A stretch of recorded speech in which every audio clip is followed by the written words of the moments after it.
Assalamualaikum warahmatullahi wabarakatuh. Bismillahirrahmanirrahim. Innal hamdalillah nahmaduhu wa nasta'inuhu wa nastaghfiruh wa na'udzu billahi min shururi anfusina wa sayyiati a'malina. Man yahdihillahu fala mudilla lahu wa man yudlil fala hadiya lahu. Wa asyhadu an la ilaha illallah wahdahu la syarika lahu wa asyhadu anna Muhammadan abduhu wa rasuluh. Ya ayyuhalladzina amanu taqullaha haqqa tuqatih wa la tamutunna illa wa antum muslimun. Ya ayyuhan nasu taqu rabbakumul ladzi khalaqakum min nafsin wahidah wa khalaqa minha zawjaha wa batha minhuma rijalan katsiran wa nisaa'a wattaqullaha alladzi tasaaluna bihi wal arham innallaha kana 'alaikum raqiba. Ya ayyuhalladzina amanu taqullaha wa qulu qawlan sadida yuslih lakum a'malakum wa yaghfir lakum dhunubakum wa man yuti'illaha wa rasulahu faqad faza fawzan 'azima. Amma ba'd. Fa inna asdaqal hadits kitabullah wa ahsanal hadi hadi Muhammadin sallallahu alaihi wa ala alihi wasallam wa syarral umuri muhdatsatuha wa kullu muhdatsatin bid'ah wa kullu bid'atin dhalalah wa kullu dhalalatin finnar. Alhamdulillah, kita bersyukur pada Allah Subhanahu wa taala pada hari ini, hari Senin 18 Safar 1448 Hijriah, bertepatan dengan 3 Agustus 2026. Kita dimudahkan oleh Allah Subhanahu wa taala untuk duduk bersama mengkaji kembali kitab At-Tanbihat As-Saniyah 'ala al-Aqidah Al-Wasithiyah yang ditulis oleh Fadilat Syekh Abdul Aziz Nasir Ar-Rusyaid rahimahullahu ta'ala. Salawat dan salam semoga selalu Allah berikan kepada Nabi kita Muhammad sallallahu alaihi wa ala alihi wasallam, pada keluarga beliau, para sahabat, serta orang-orang yang mengikuti beliau sampai hari kiamat kelak. Dengan nama-nama Allah yang husna dan sifat-sifatnya yang ulia, kita berdoa, Allahumma inna nas'aluka ilman nafi'an wa rizqan tayyiban wa amalan mutaqabbala. Allahumma amin. Ahibati fillah, afani Allah wa iyyakum, kaum muslimin yang saya cintai karena Allah, para pemirsa Roja TV, para pendengar Radio Roja, afani Allah wa iyyakum wa baraka fikum. Semoga Allah Subhanahu wa taala selalu memberikan afiat dan keberkahannya kepada kita seluruhnya. Pada kesempatan kali ini kita melanjutkan di pertemuan yang ke-15. Kita melanjutkan perkataan penulis, yaitu wa malaikatihi wa kutubihi wa rusulihi. Qauluhu wa malaikatihi ay at-tasdiqu biwujudihim wa annahum kama wasafahumullahu subhanahu wa ta'ala ibadun mukramun la yasbiqunahu bil qawli wa hum bi amrihi ya'malun. Fayajibul imanu bihim ijmalan fima lam na'lamuhu tafsilan. Amma man ulima 'ainuhu ka Jibrila wa Mikaila wa Israfila wa nahwihim fayajibul imanu bi a'yanihim. Ahibati fillah, afani Allah wa iyyakum. Dan ucapan penulis rahimahullahu ta'ala, yaitu wa malaikatihi, yang artinya maknanya adalah at-tasdiqu biwujudihim, mempercayai keberadaan para malaikat. membenarkan keberadaan para malaikat dan meyakini bahwa para malaikat sebagaimana yang Allah Subhanahu wa taala sifati di dalam Al-Qur'an, yang artinya para malaikat adalah hamba-hamba yang dimuliakan. Mereka tidak mendahului Allah di dalam berbicara dan mereka melaksanakan perintah-perintah Allah Subhanahu wa taala. Maka wajib mengimani para malaikat secara umum dalam perkara yang tidak kita ketahui secara terperinci. Adapun malaikat yang telah diketahui namanya seperti Jibril, Mikail, Israfil, dan semisalnya, maka wajib mengimani masing-masing secara khusus. Kemudian penulis berkata lagi, amma adaduhum fala ya'lamuhu illallah wa qad dalla al-kitab was sunnatu ala asnafil malaikah wa annaha muwakkalatun bi asnafil makhluqat minhum muwakkaluna bis sahabi wal matari wa minhum muwakkaluna bil arham wa minhum muwakkaluna bi hifdhi bani adam wa minhum muwakkaluna bi hifdhi ma ya'maluhu wa ihsa'ihi wa kitabihi wa kitabatihi wa minhum al-muwakkaluna bil maut was su'al fil qabr ila ghairi dhalika min asnafil malaikah mimma la ya'lamuhu illallah wa ma ya'lamu junuda rabbika illahu. Yang artinya, adapun jumlah para malaikat tidak ada yang mengetahuinya selain Allah.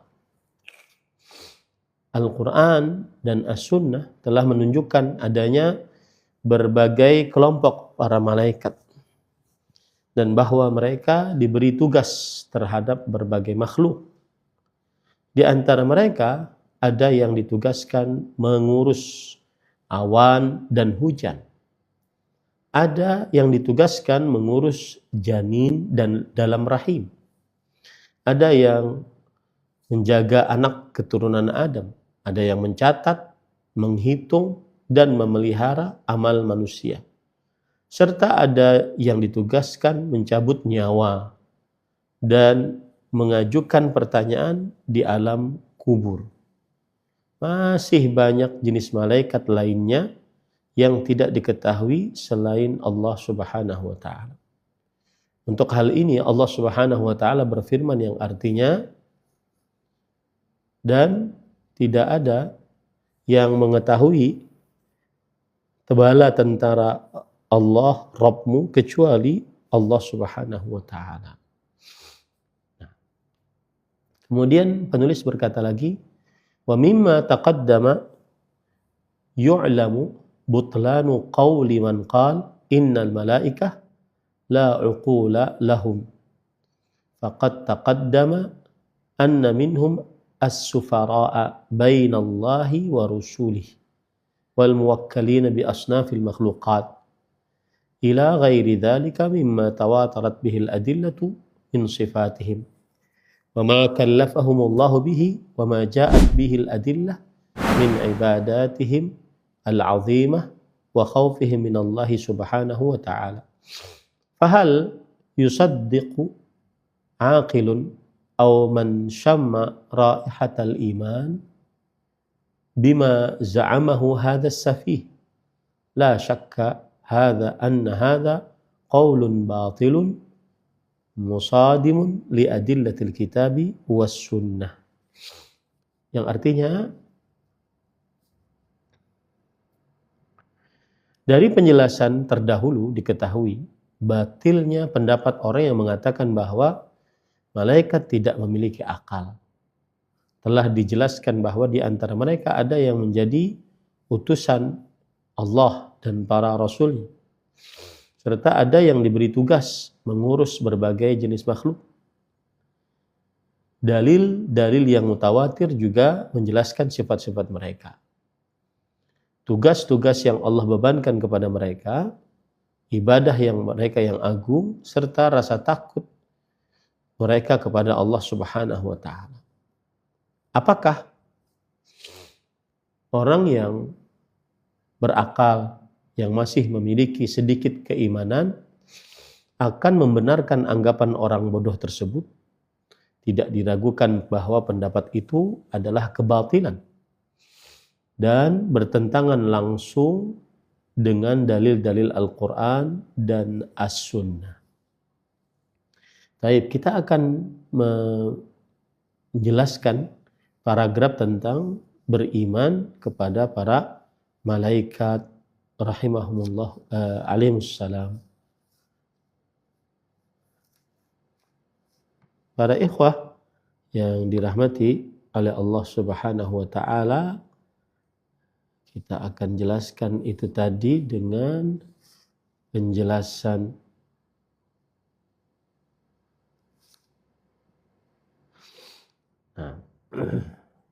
perhatikan baik-baik ketika penulis mengatakan wa malaikatuhu ay at-tasdiqu biwujudihim wa annahum kama wasafahumullah subhanahu wa ta'ala ibadun mukramun la yasbiqunahu bil qawli wa hum bi amrihi ya'malun. Ini adalah potongan dari hakikat keimanan kepada para malaikat. Dan ini menjelaskan bahwa keimanan kepada para malaikat bukan hanya pengenalan yang kulit saja dengan nama-nama mereka saja. Akan tetapi keimanan yang kokoh tentang keberadaan mereka. Dan juga ibadah mereka, para malaikat alaihissalam kepada Allah Subhanahu wa ta'ala. Bahkan kesempurnaan ketaatan para malaikat. Dan juga bermacam-macam tugas yang dibebankan oleh Allah kepada para malaikat. Dan mereka adalah makhluk yang Allah ciptakan, jumlahnya sangat banyak. Tidak ada yang mengetahui jumlahnya kecuali Allah Subhanahu wa ta'ala. Dan ketika tadi dibawakan bahwa Allah berfirman, ibadun mukramun, la yasbiqunahu bil qawli wa hum bi amrihi ya'malun. Para malaikat adalah hamba-hamba yang dimuliakan. Tidak mendahului Allah dalam ucapan, dan mereka sangat mengerjakan perintah-perintah Allah. Di dalam ayat ini mengumpulkan 3 sifat yang agung yang dimiliki oleh malaikat. Pertama, para malaikat itu adalah ibadun. Mereka itu adalah hamba-hamba Allah, makhluk-makhluk Allah yang dicipta oleh Allah, yang diatur oleh Allah. Maka faedahnya adalah bahwa para malaikat la yamlikuna syai'an min khasa'is rububiyah wal uluhiyah. Para malaikat tidak memiliki kekhususan tentang penciptaan, pengaturan, kekuasaan, dan tidak juga memiliki kekhususan untuk ibadah. Mereka bukan Tuhan. Para malaikat bukan Tuhan yang diibadahi. Dan mereka juga bukan anak-anak Tuhan. Baik itu anak laki-laki ataupun anak-anak perempuan. Sebagaimana yang didakwahkan oleh orang-orang musyrik. Akan tetapi mereka adalah hamba-hamba Allah yang tunduk patuh kepada Allah Subhanahu wa ta'ala.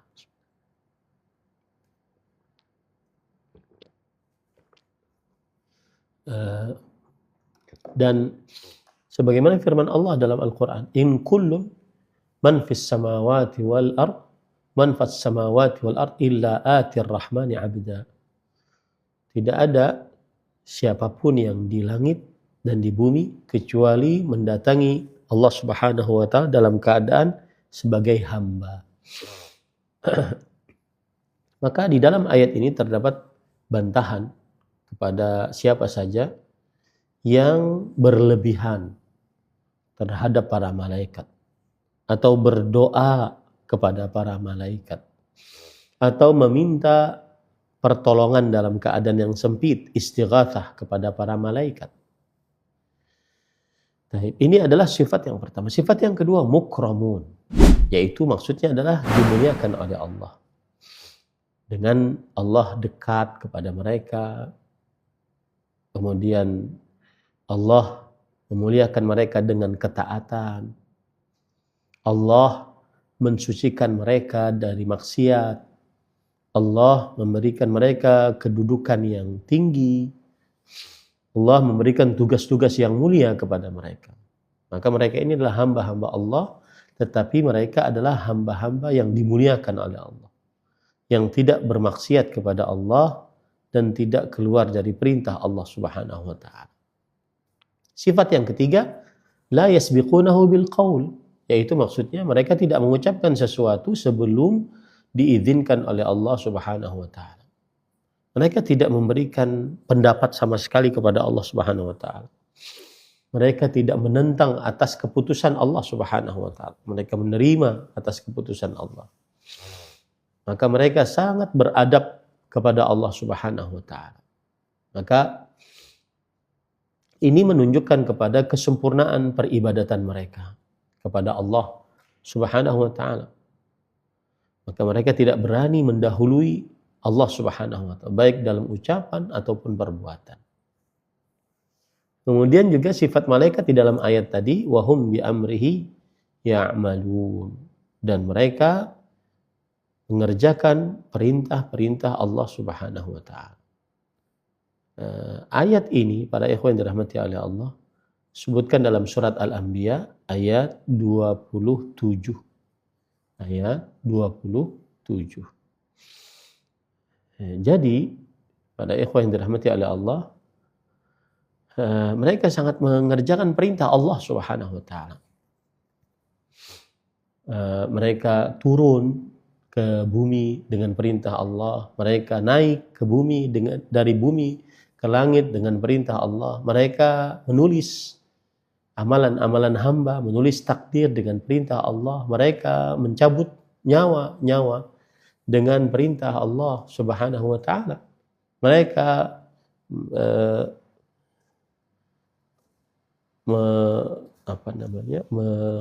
menjaga para hamba-hamba Allah Subhanahu wa taala dengan perintah-perintah Allah Subhanahu wa taala. Jadi mereka itu tidak memiliki kekuatan secara tersendiri di dalam pengaturan, tetapi mereka mengerjakan perintah-perintah Allah Subhanahu wa taala. Maka disinilah kita akhirnya harus meyakini seyakin-yakinnya bahwa para malaikat itu hamba Allah yang diperintah oleh Allah, bukan sekutu bagi Allah Subhanahu wa taala. Baik. Kemudian pada apa yang dirahmati oleh Allah, tadi penulis mengatakan bahwa yajibul imanu bihim ijmalan fima lam na'lamhu tafsilan. Artinya wajib kita mengimani mereka, para malaikat secara global, dalam perkara-perkara yang kita tidak bisa ketahui secara rinci. Maksudnya adalah kita mengimani bahwa Allah Subhanahu wa taala memiliki para malaikat yang sangat banyak jumlahnya. Dan kita tidak mengenal nama-nama mereka, dan kita tidak mengenal perbuatan-perbuatan mereka satu-satu. Ini disebut dengan beriman kepada para malaikat secara global. Jadi kita meyakini bahwa mereka itu ada, bahwa mereka itu adalah makhluk Allah, bahwa mereka itu adalah hamba-hamba Allah yang taat, bahwa para malaikat memiliki tugas-tugas yang agung dari Allah Subhanahu wa taala. Nah, adapun kalau kita mengetahui nama-nama para malaikat atau perbuatan-perbuatan malaikat atau tugas-tugas para malaikat dengan dalil, maka kita mengimani mereka secara rinci. Seperti Jibril alaihissalam diberi tugas untuk menyampaikan wahyu, Mikail alaihissalam diberi tugas untuk menurunkan hujan dan menumbuhkan tumbuhan-tumbuhan.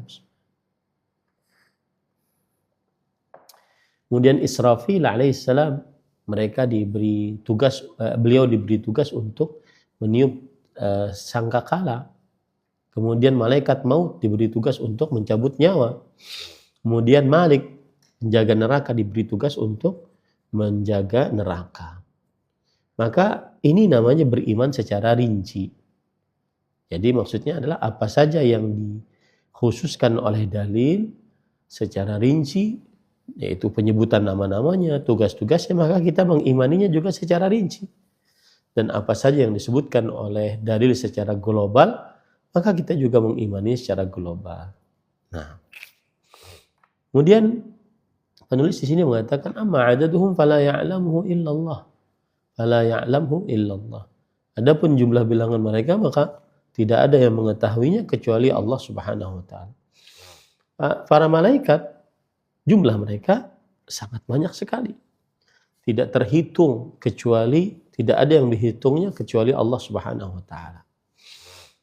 Dan dalil-dalil tentang banyaknya jumlah malaikat di antaranya adalah hadis Rasul sallallahu alaihi wasallam tentang Al-Baitul Ma'mur, Ka'bah yang ada di langit, disebut dengan Al-Baitul Ma'mur. Rasul sallallahu alaihi wasallam bersabda, "Yadkhuluhu kulla yawmin sab'una alfa malak la ya'uduna ilaihi."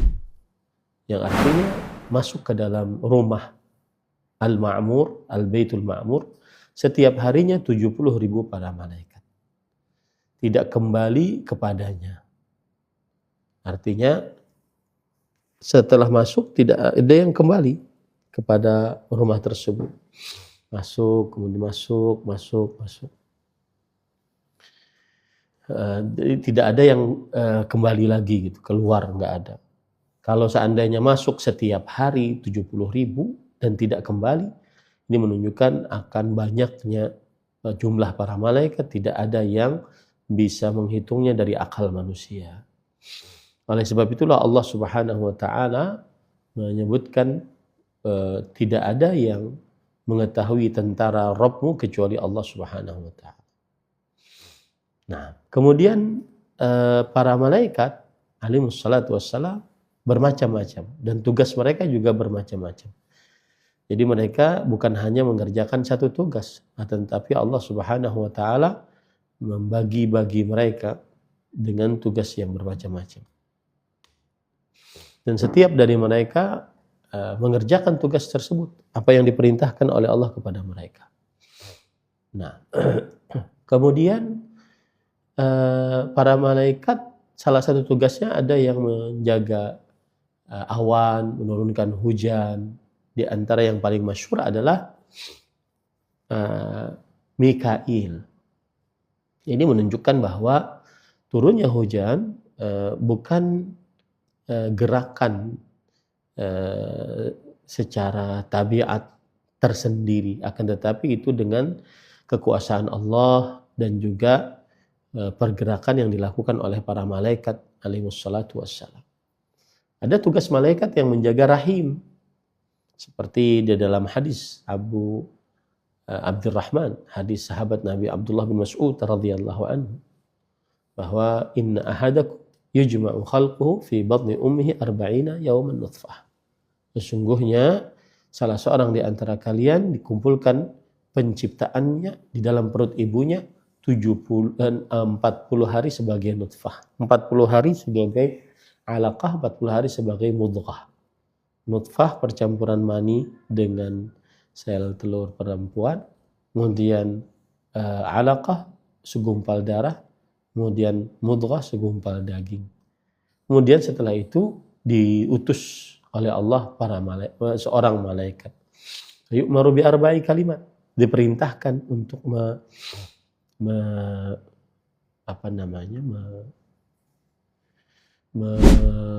menulis empat ketetapan, bikat birizqihi wa ajalihi wa amalihi syaqiyyun aw sa'idun. Ditulis rezekinya, ajalnya, amalnya, nasibnya, bahagia atau sengsara. Itu tugas yang kedua. Tugas yang ketiga dari malaikat adalah menjaga anak Adam, menjaga manusia.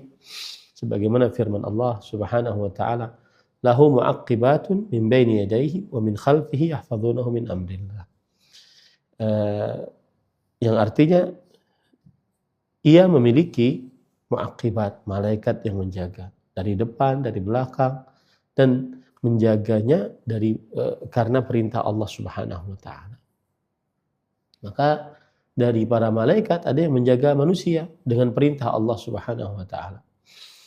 Ya, menjaga dari keburukan, ya, sesuai dengan takdir Allah Subhanahu wa taala.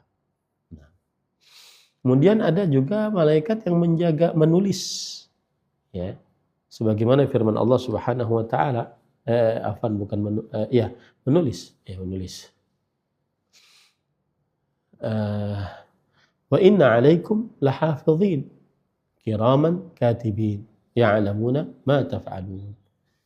Yang artinya sesungguhnya atas kalian ada malaikat-malaikat yang menjaga, yang mulia, yang menulis, yang mengetahui apa yang kalian perbuat. Maka para malaikat menjaga amalan-amalan dan menulisnya, dan tidak ada yang sia-sia di sisi mereka, satu ucapan ataupun satu perbuatan.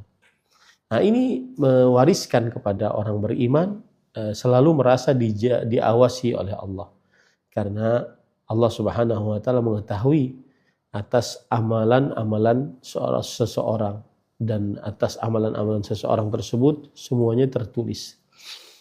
Nah, di antara tugas malaikat juga yang kelima di antaranya adalah mencabut ruh, yaitu malaikat kematian. Allah berfirman, "Qul yatawaffakum malakul maut alladzi wukila bikum." Katakanlah wahai Muhammad sallallahu alaihi wasallam,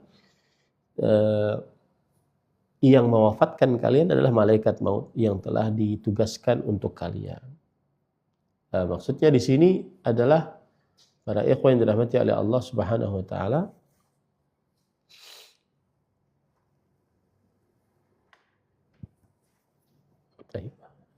maksudnya di sini adalah bahwa ada pembantu-pembantu yang membantu malaikat maut, ya, dari para malaikat juga. Tugas yang lain adalah malaikat yang bertanya di dalam kubur, dan mereka dua malaikat yang bertanya kepada seorang hamba tentang siapa Rabbmu, apa agamamu, siapa nabimu, ya. Di sana juga ada macam-macam malaikat dan tugasnya, seperti hamalatul arsy, pembawa arsy-Nya Allah Subhanahu wa taala. Kemudian juga khazanatul jannah, yaitu yang menjaga surga. Kemudian khazanatun nar, yang menjaga neraka. Kemudian as-sayyahun, malaikat-malaikat yang berkeliling, yang mencari majlis zikir. Kemudian malaikat-malaikat yang bersolawat atas para orang-orang beriman, mendoakan kebaikan, mendoakan keberkahan, rahmat, ampunan. Kemudian malaikat-malaikat yang menyaksikan sholat subuh dan sholat asar. Nah, para ikhwan yang dirahmati Allah, di dalam apa yang disebutkan oleh penulis tadi, bahwa penulis atau pensyarah ini, Syekh Abdul Aziz Nasir Rusyaid, beliau mengingkari orang-orang yang menyatakan para malaikat itu tidak ada akal. Ya, tidak ada akal. Sisi kebatilan dari pemahaman ini, bahwa malaikat tidak ada akal, ini adalah sebuah kebatilan. Dan sisi kebatilannya yaitu apa yang tegas di dalam dalil-dalil. Karena Allah Subhanahu wa taala mensifati para malaikat dengan sifat-sifat yang tidak tegak kecuali bagi siapa yang memiliki akal. Seperti al-faham, pemahaman, al-ilmu, ilmu, at-ta'ah, ketaatan, al-khauf, rasa takut, al-ibadah, beribadah, at-tabligh, penyampaian, al-kitabah, penulisan, as-su'al, pertanyaan, tanfidhul awamir, yaitu melaksanakan perintah. Maka yang menyampaikan wahyu kepada para rasul, dan ia akan dimuliakan dengan perintah-perintah dari Allah Subhanahu wa taala. Kemudian juga yang menulis amalan-amalan hamba, bertanya kepada mayit di dalam kubur, kemudian menjaga manusia. Ini semua tidak mungkin disifati terhadap makhluk yang tidak memiliki akal. Ini semua tidak mungkin disifati terhadap makhluk yang tidak memiliki akal. Bahkan Allah Subhanahu wa taala berfirman, qalu subhanak la ilma lana illa ma 'allamtana. Mereka berkata, Maha suci Engkau ya Allah, tidak ada ilmu bagi kita kecuali apa yang Engkau ajarkan kepada kita. Maka di dalam ayat ini Allah menetapkan para malaikat memiliki ilmu. Mereka belajar dari Allah Subhanahu wa taala. Menunjukkan bahwa mereka berakal, makhluk berakal. Allah juga berfirman dalam Al-Qur'an, yakhafuna rabbahum min fawqihim wa yaf'aluna ma yu'marun. Mereka takut kepada Rabb mereka dari atas mereka dan mereka mengerjakan apa yang diperintah kepada mereka. Rasa takut, rasa taat, kemudian memahami perintah, ini seluruhnya adalah menunjukkan kepada akal. Akan tetapi perlu kita katakan bahwa akalnya dan pemahaman mereka sesuai dengan mereka, sesuai dengan para malaikat, tidak sama dengan akal manusia. Nah, kemudian para ikhwan dirahmati oleh Allah,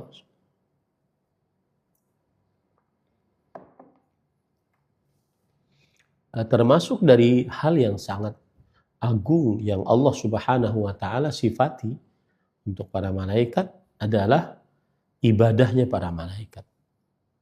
Ibadahnya para malaikat. Allah berfirman, yusabbihuna al-laila wan-nahar la yafturun. Mereka bertasbih kepada Allah pada malam hari, siang hari, mereka tidak pernah bosan. Allah juga berfirman, la ya'sunallaha ma amarahum wa yaf'aluna ma yu'marun. Yang artinya para malaikat tidak bermaksiat kepada Allah apa yang diperintahkan kepada mereka dan mereka mengerjakan apa yang diperintahkan kepada mereka. Kemudian di dalam hadis Rasulullah SAW juga bersabda, atatis sama wa huqqa laha an ta'id ma fiha mawdi'u arba'i asabi' illa wa malakun wadhi'un jabhatahu sajidan lillah. Malaikat langit sempit dan pantas ia sempit. Tidak ada tempat seluas 4 jari kecuali ada malaikat yang sujud meletakkan dahinya hanya untuk Allah Subhanahu wa taala. Maka para malaikat itu adalah makhluk-makhluk yang senantiasa beribadah terus-menerus, disertai dengan rasa takut yang sangat besar terhadap Allah Subhanahu wa taala. Ya. Mereka jadi sangat besar ibadahnya kepada Allah Subhanahu wa taala. Nah, ini mendidik seorang beriman agar tidak terperdaya dengan amal ibadahnya.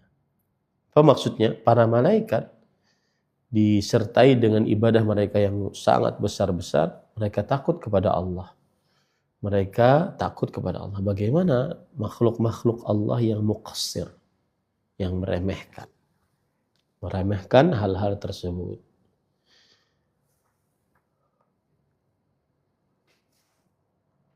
Baik.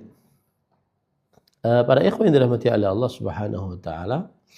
Jadi kalau kita perhatikan pengaruh beriman kepada para malaikat di antaranya adalah pengagungan terhadap Allah Subhanahu wa taala. Karena ketika malaikat begitu luar biasa besarnya, banyaknya dan sifatnya, maka Allah Subhanahu wa taala yang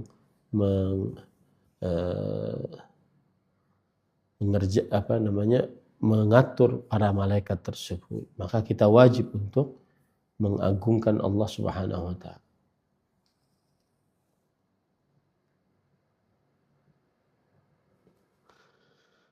Kemudian juga kalau seandainya malaikat itu adalah tentara-tentara Allah dan tidak bisa dihitung jumlahnya, maka ini akhirnya seorang hamba mengetahui tentang keagungan Allah Subhanahu wa taala.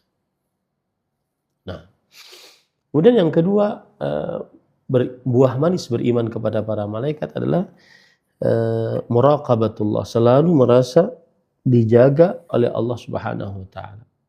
Selalu merasa dijaga oleh Allah Subhanahu wa taala.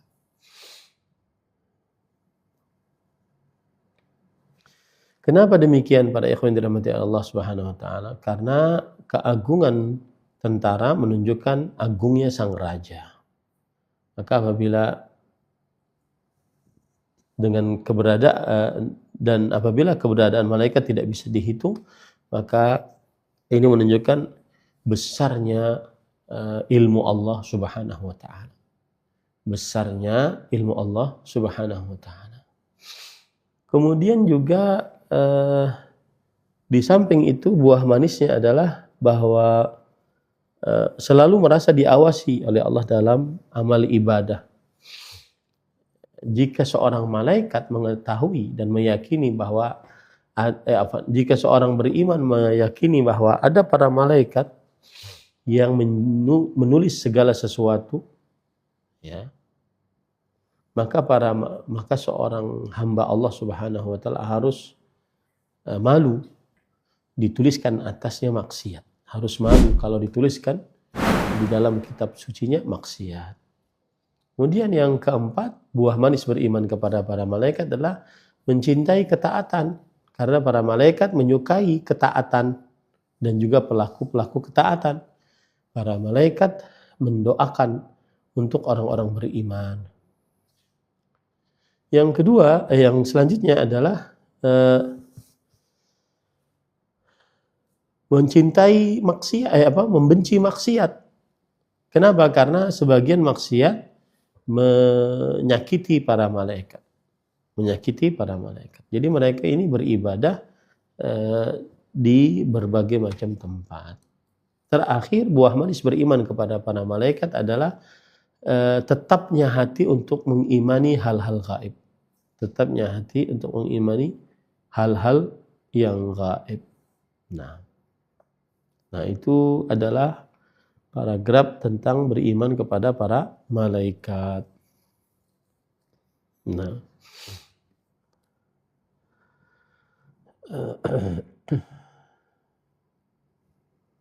Taib, kita lanjut sedikit.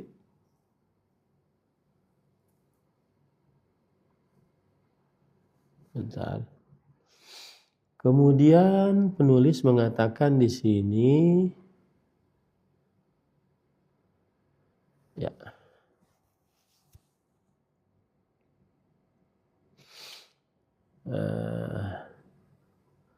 Wa qawluhu wa kutubihi ay at-tasdiqu bi annaha kalamullah wa annaha haqqun wa nurun wa huda.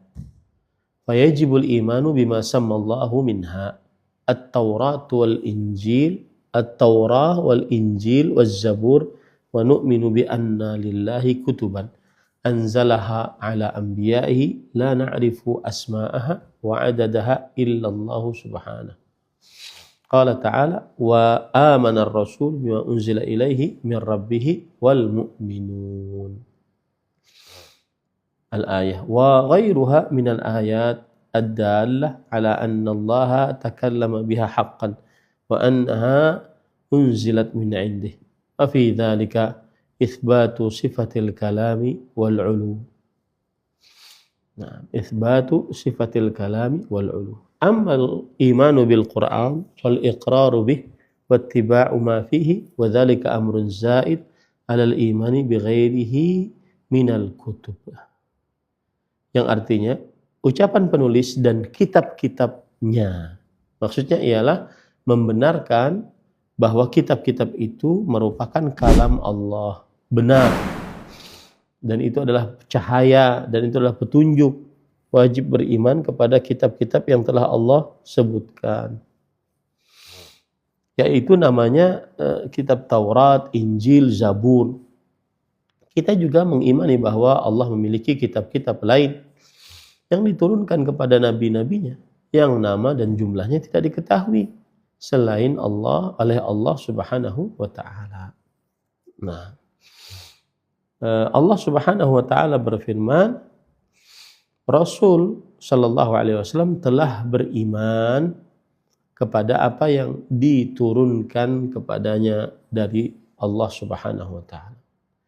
Demikian pula ayat-ayat yang lain yang menunjukkan bahwa Allah benar-benar berbicara dengan kitab tersebut dan menurunkannya dari sisinya. Di dalamnya terdapat penetapan sifat kalam dan ketinggian Allah Subhanahu wa taala. Nah, adapun beriman kepada kepada Al-Qur'an ialah mengakuinya serta mengikuti seluruh ajaran yang terdapat di dalamnya. Hal ini merupakan kewajiban tambahan yang tidak terdapat di dalam cara beriman kepada kitab-kitab sebelumnya. Baik. Kita terangkan paragraf ini dulu ya. Tadi itu saya mengartikan apa yang disebutkan oleh penulis ya di dalam syarahnya.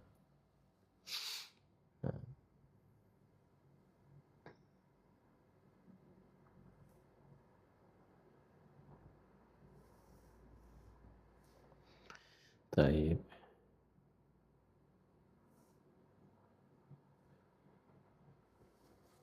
Baik. Tadi disebutkan bahwa penulis berkata wa kutubihi dan kitab-kitabnya. Nah, ini bagian yang tadi itu yang saya sudah terjemahkan tadi itu menjelaskan tentang beriman kepada kitab-kitab yang diturunkan oleh Allah. Dan ini adalah rukun yang ketiga dari rukun iman. Dan di dalam penjelasan ini terdapat penekanan yang penting tentang metodologi Ahlus Sunnah wal Jamaah.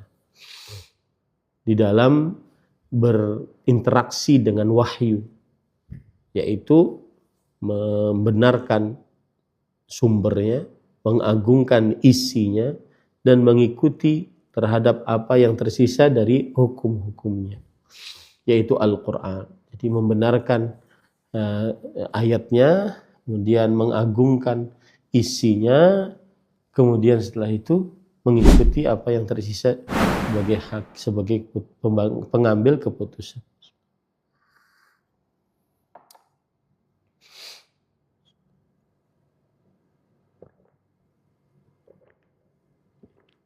Baik. Jadi ketika penulis atau pensyarah mengatakan at-tasdiqu bi annaha kalamullah, yaitu maksudnya adalah kita mempercayai dengan kepercayaan yang kuat bahwa kitab-kitab yang diturunkan oleh Allah atas para rasulnya itu adalah wahyu Allah dan kalam Allah Subhanahu wa taala. Bukan dari karangan para nabi, bukan juga buatan manusia, dan bukan juga sebuah hasil ciptaan setelah menguji beberapa ujian, dan bukan juga pemikiran-pemikiran ahli filsafat. Maka para nabi alaihi salatu wassalam mereka menyampaikan wahyu dari Allah. Mereka bukan pembuat risalah. Mereka menyampaikan wahyu dari Allah Subhanahu wa taala dan mereka bukan pembuat risalah. Itu yang disebut dengan beriman bahwa kitab-kitab suci tersebut adalah kalamullah. Allah berfirman dalam Al-Quran, tanzilul kitab minallahil azizil hakim. Yaitu kitab itu diturunkan dari Allah yang maha perkasa dan maha bijaksana. Allah juga berfirman, wa in ahadun minal musyrikin istajarak fa'ajirhu hatta yasma'a kalam Allah. Jika ada seorang dari kaum musyrik yang meminta aman kepadamu, maka berikanlah keamanan sampai mereka mendengar firman Allah Subhanahu wa taala.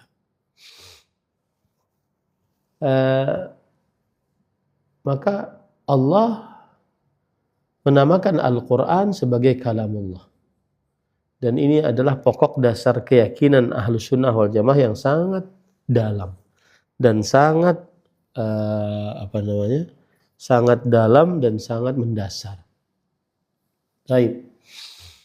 Kemudian tadi penulis mengatakan wa annaha haq, dan bahwasanya kitab-kitab suci itu benar adanya. Maksudnya adalah kitab-kitab suci tersebut diturunkan dari sisi Allah dengan kebenaran. Tidak ada dusta di dalam kabar-kabarnya, tidak ada kezaliman di dalam hukum-hukumnya, kemudian tidak ada hal yang sia-sia di dalam pensyariatannya.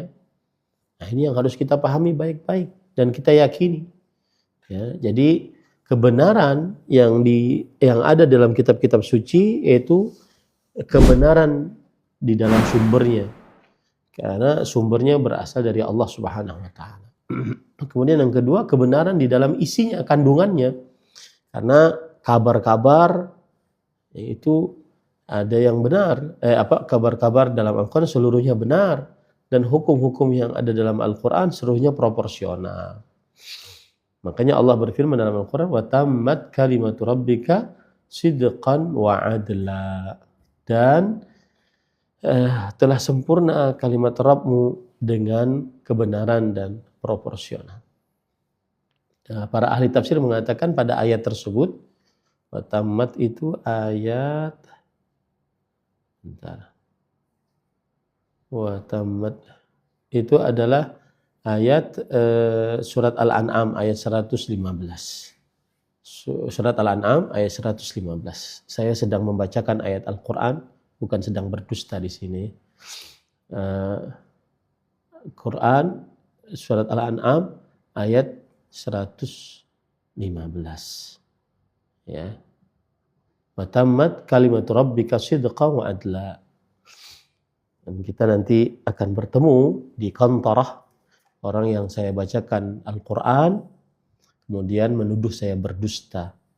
Kita akan berhadapan nanti di hadapan Allah Subhanahu wa taala bahwa saya sedang membacakan ayat Al-Quran. Wa tammat kalimatu rabbika sidqan wa adla, yang artinya telah sempurnalah kalimat Rabbmu yaitu Al-Quran sebagai kalimat yang benar dan adil. Nah, dan kita tidak akan memaafkan orang-orang yang menghina agama Allah Subhanahu wa taala. Kita akan bertemu kelak di hari kiamat. Nah, tapi para ikhwan yang dirahmati oleh Allah Subhanahu wa taala, para ahli tafsir mengatakan sidqan fil akhbar wa adlan fil ahkam. Benar di dalam kabar-kabar yang Allah beritakan di dalam Al-Quran, dan proporsional di dalam hukum-hukum Allah Subhanahu wa taala. Kemudian di sini disebutkan nur, bahwa Al-Quran itu adalah cahaya. Cahaya yang menyingkap kegelapan dan memberikan petunjuk kepada jalan yang benar. Maka manusia apabila tanpa wahyu, maka dia akan di dalam kegelapan. Manusia tanpa wahyu akan di dalam kegelapan. Ya. Kegelapan kebodohan terhadap Allah, kegelapan kesyirikan, kegelapan syahwat, kegelapan kebingungan atas penciptaan dunia, kegelapan kegelapan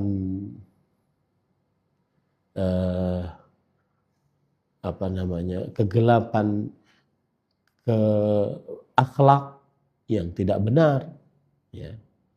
Maka datanglah kitab-kitab suci ini sebagai cahaya yang memberikan cahaya untuk manusia, cahaya dari Rabb mereka, untuk apa mereka diciptakan, bagaimana beribadah kepada Allah Subhanahu wa taala, bagaimana jalan yang benar, dan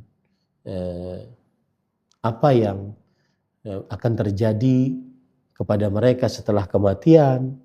Nah, ini semua yang ada dalam kitab-kitab suci seperti itu. Allah berfirman tentang Taurat misalkan, Inna anzalna at-taurata fiha huda wa nura. Sesungguhnya kami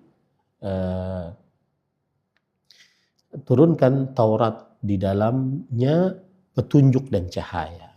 Allah juga berfirman tentang Al-Quran, qad ja'akum minallahi nurun wa kitabun mubin.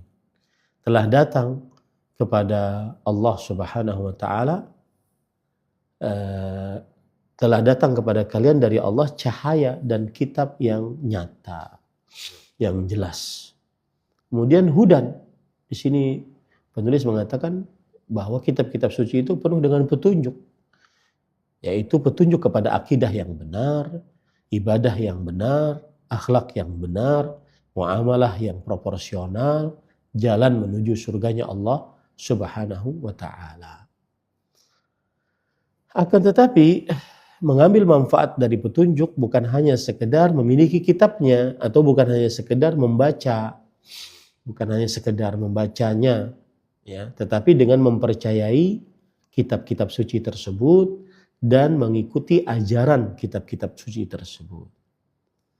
Allah Subhanahu wa taala berfirman, "Dzalikal kitab la raiba fihi hudan lil muttaqin."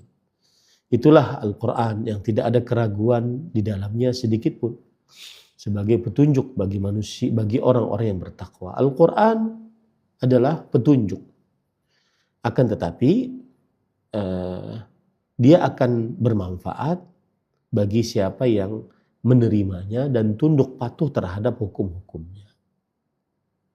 Bagi siapa yang menerimanya dan tunduk patuh kepada hukum-hukumnya. Maka para ikhwan yang dirahmati oleh Allah, tadi disebutkan wajib kita beriman dengan apa yang Allah Subhanahu wa taala sebutkan nama-namanya, seperti kitab Taurat, kitab Injil, kitab Zabur. Ya, kita wajib mengimaninya, apa saja yang dinamai oleh Allah Subhanahu wa taala dari kitab-kitab suci tersebut secara rinci nama-namanya. Kitab Taurat Allah turunkan kepada Nabi Musa, kitab Injil Allah turunkan kepada Nabi Isa, kitab Zabur Allah Subhanahu wa taala turunkan kepada Nabi Daud. Kemudian lembaran-lembaran Nabi Ibrahim dan Musa. Al-Quran Allah turunkan kepada Nabi Muhammad SAW. Maka itu kita wajib imani secara rinci karena disebutkan oleh Allah nama-namanya. Adapun kitab-kitab yang Allah Subhanahu wa taala belum sebutkan namanya, maka kita imani secara global. Jadi kaedahnya adalah apa saja yang disebutkan nama-namanya, maka kita mengimani dengan nama-namanya. Dan apa saja yang tidak disebutkan dengan nama-namanya, maka kita imani secara global. Baik, apakah kitab-kitab yang ada sekarang ini itu adalah kitab-kitab yang diturunkan? Maka kita harus membaginya menjadi dua. Yang pertama, asal penurunan, bahwa kita mengimani bahwa Taurat, Injil, Zabur asalnya datang dari Allah Subhanahu wa taala. Nah, adapun buku yang ada sekarang setelah perubahan, maka kita mengimani bahwa perubahan dan perubahan yang terjadi yang masuk ke dalam kitab suci tersebut, ya, kita mengimani bahwa dia sudah dirubah. Sebagaimana firman Allah Subhanahu wa taala, wa yuharrifuna al-kalima an mawadhi'i, yang artinya mereka merubah firman-firman Allah dari tempatnya. Allah juga berfirman, fawailul lil ladzina yaktubuna bi aydihim tsumma yaqulu hadza min indillah. Celaka bagi orang-orang yang menulis kitab dengan tangan-tangan mereka sendiri, bukan dari wahyu Allah, kemudian mereka mengatakan ini adalah sisi Allah Subhanahu wa taala. Maka kita tidak mengatakan bahwa setiap buku yang ada di hari ini adalah batil.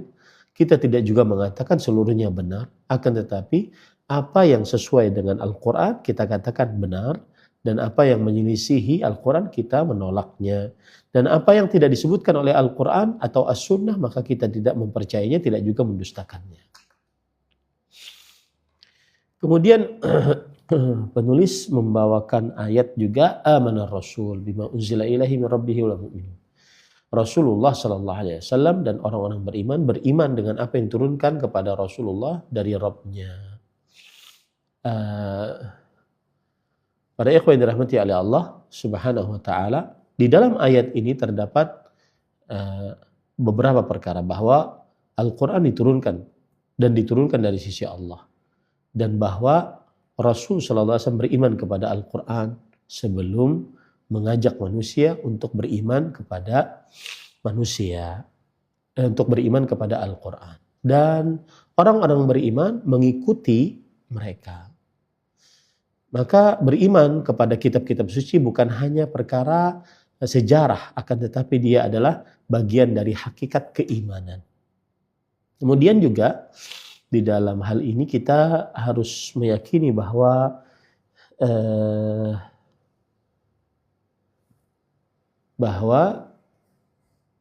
ketika penulis mengatakan wa fi dzalika itsbatu sifatil kalam, di dalam hal ini penetapan terhadap sifat kalam bagi Allah Subhanahu wa taala. Ini menunjukkan bahwa kitab-kitab suci itu adalah wahyu dari Allah dan kalamullah. Kalam Allah Subhanahu wa taala. Dan barang siapa yang mengingkari bahwa Allah berbicara, maka dia telah mengingkari hakikat kitab-kitab suci. Saya ulangi, barang siapa yang mengingkari bahwa Allah berbicara, maka berarti dia telah mengingkari hakikat penurunan kitab-kitab suci. Ahlu sunnah wal jamaah menetapkan bahwa Allah berbicara dengan sekehendaknya, kapan sekehendaknya, bagaimana sekehendaknya.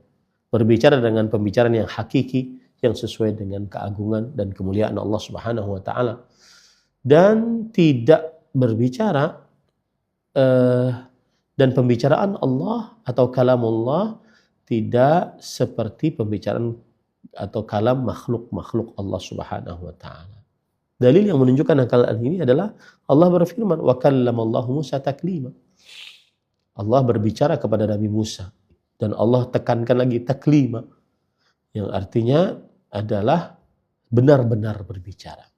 Karena ini masdar, takliman masdar. Tujuannya adalah li raf'il ihtimalil majaz. Mengangkat kemungkinan untuk dikiaskan ataupun dikiaskan dengan yang lainnya. Nah, kemudian juga di dalam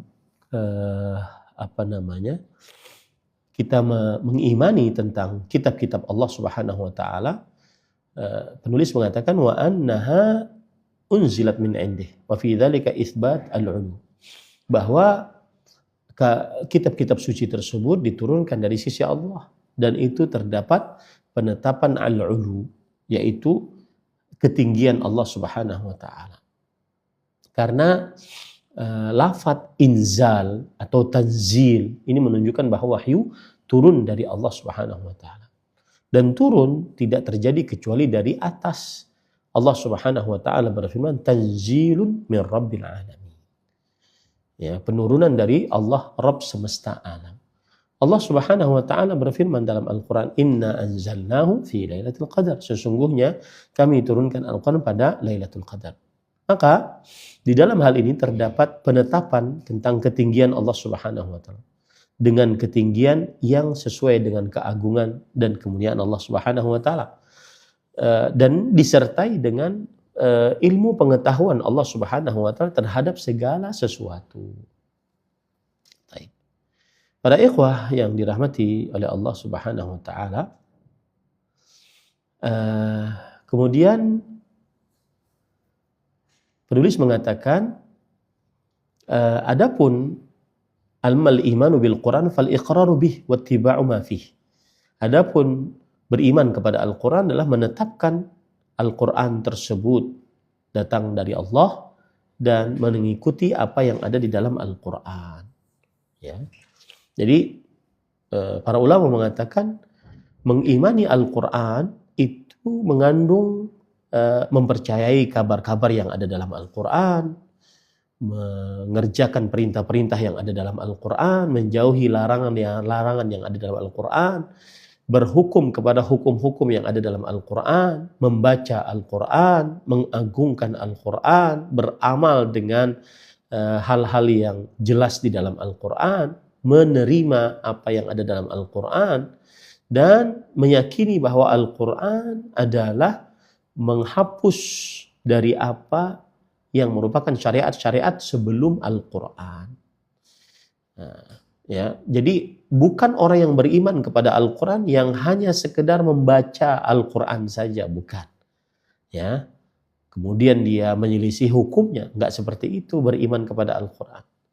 Bukan dari orang yang beriman kepada Al-Quran, bukan yang hanya sekedar membaca lalu dia menyelisih hukum Al-Quran. Tetapi orang yang beriman kepada Al-Quran dengan secara hakiki adalah orang yang mengikuti hukum-hukum apa yang ada dalam Al-Quran. Kalau perintah dikerjakan, kalau larangan dijauhi. Ya. Allah berfirman, ittabi'u ilaikum ma unzila ilaikum min rabbikum. Yang artinya, ikutilah apa yang diturunkan kepada kalian dari Rabb kalian. Makanya ada perkataan Al-Hasan Al-Basri atau Al-Fudail bin Iyad, rahimahullah, beliau mengatakan, innallaha anzal Qur'an liyu'mala bih fattakhadhan nasu tilawatahu amala. Allah itu menurunkan Al-Quran untuk diamalkan, tetapi manusia akhirnya menjadikan Al-Quran hanya sebagai bahan bacaan saja. Ya, bukan diambil hukumnya. Hanya hafalan saja misalkan. Nah, dan kalau kita lihat perkataan-perkataan para ulama rahimahumullahu ta'ala, Al-Quran itu memiliki kekhususan. Di antaranya adalah Al-Quran khatamul kutub, kitab suci, penutup kitab suci. Kemudian Al-Quran terjaga dari perubahan. Yang ketiga, Al-Quran penyempurna atas kitab-kitab suci sebelumnya. Yang keempat, Al-Quran menghapus hukum-hukum sebelum syariat dan hukum dan syariat sebelumnya. Yang kelima, Al-Quran mu'jizah yang abadi sampai akhir masa. Al-Quran membacanya adalah ibadah. Al-Quran adalah hujjah.